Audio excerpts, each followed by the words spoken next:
How many people in here like dogs? Okay, so most people. So if you're anything like me, I love to pet dogs. I love to be anywhere near them. I love to touch them. So, but many people don't know that you're not supposed to touch service dogs at all. Not supposed to. So, today, I'm going to talk about, I'd like to teach you guys a little bit about service dogs. I'm going to inform you guys about the different types of service dogs, how they're trained, and why it's important to act accordingly around them.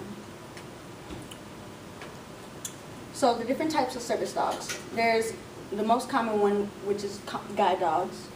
Many people don't know that there's more than one type of service dog. Mm-hmm. And most people think of just the guide dogs that help people who are visually impaired. But there's many different kinds, more than what I listed, and they can do many different things. So, like I said, the guide dog is the one to help the visually impaired. There's the hearing dogs, which help alert humans who are sound impaired. They alert them about alarms, doorbells, babies crying, anything obviously that they can't hear. There's autism support dogs, and those help reduce the kids' isolation, because kids with autism tend to be more isolated and not as social as many other kids, and that helps them get out of their shell and be able to communicate with other people and make them feel more comfortable when they're stressed. So then there's also psychiatric service dogs, and those assist people who suffer from issues like depression, anxiety, and PTSD. They can do things like create a barrier when they're out in public to create personal space.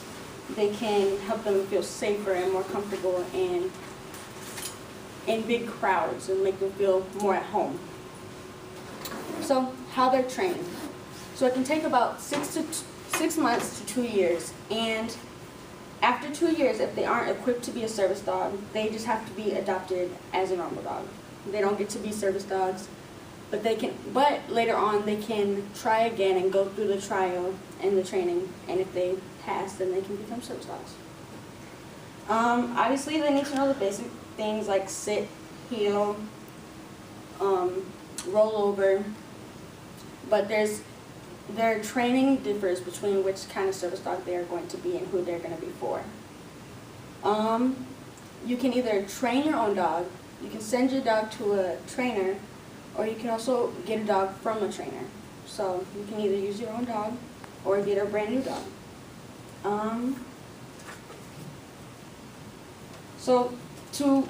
When they get past training, they need to be able to behave appropriately in public. So they have to learn the public access behaviors, and they also have to learn the disability-related work tasks for their certain disability.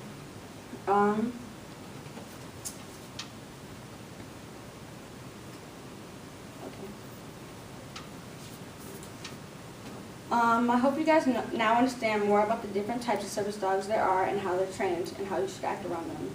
Now, next time you see a dog wearing that distinctive vest, you will be able to recognize that hero in disguise. Thank you.